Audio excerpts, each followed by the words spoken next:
Iranian workers suffering from sky-high unemployment, roaring inflation, and unpaid wages. What's really going on and what can be done to solve it? We have the former Shah's son, Reza Pahlavi. He joins us now. Your Royal Highness, thanks for joining us. Thanks for having me. Explain what you understand about what's going on in Iran now and what really sparked these recent protests we've been seeing.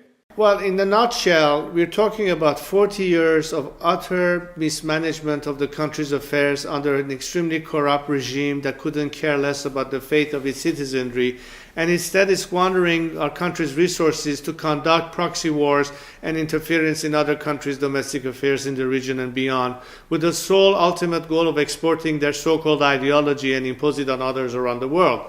Result has been an economic decay which has led our country on the brink of economic collapse, major crisis in terms of people's inability to find work or jobs, poverty, inflation, you name it, an extremely dismal record that has ultimately boiled to a point that people are simply no longer able to tolerate this and are completely fed up and are asking for fundamental change. And they are demonstrating today in protest against this regime with the hope of having a different future. And the different future comes down to the very basic things like having a job, having money coming in from work and things like that. How does that come back? How do we get from where the country needs to be from where it is now, which is clearly a bit of a mess? Well, obviously, the difference where you have governments that care about their citizenry as opposed to one that does not, it makes the whole difference in the day.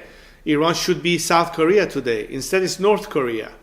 It's not that the country's resources have dwindled. It's not that the people are any different. The regime has changed. And as a result, the direction that our country took since 1979 has been today the results that you see.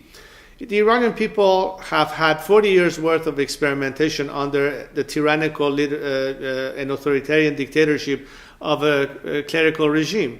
And today, all the values that they aspire to, which is freedom, equality, human rights, justice, opportunities, non-discrimination of any form against anyone because of sexual orientation or ethnicity or religious denomination, is what the Iranian people at the very least are seeking. And in order to obtain the kind of governance that will progress, put the country back on the track of progress, obviously it has to be one that allows for people full participation, that is democratic in nature, that is secular in nature, with a clear separation of religions from government.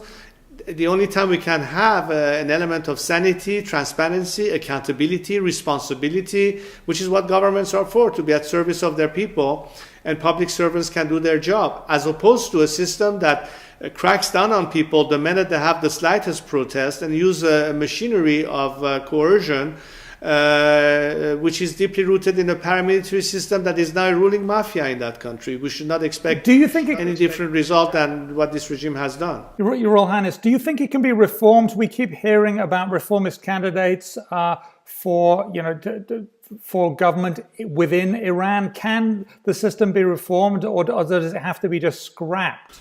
Well, this is something that the regime has tried for many years to try to fool people to believe in. And unfortunately, some people at some point actually believe that perhaps reform is possible. And they attempted it not once, not twice, but 3 times. And every time it has failed.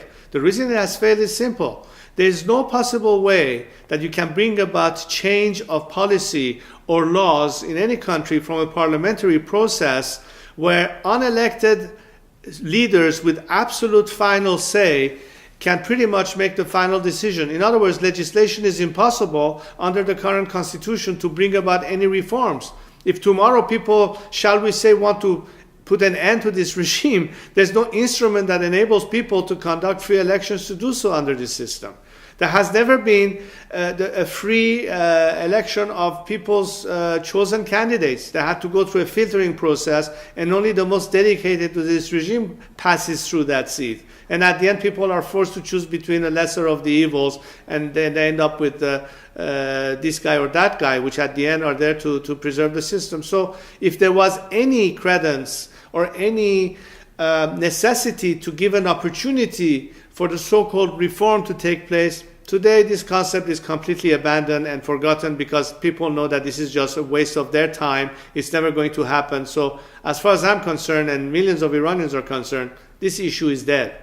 The next question is, we need to get rid of this system as a whole in order to obtain everything that we are aspiring for, in order to govern ourselves and lead the country back to the path of prosperity and, of course, freedom. Okay, the system has to go.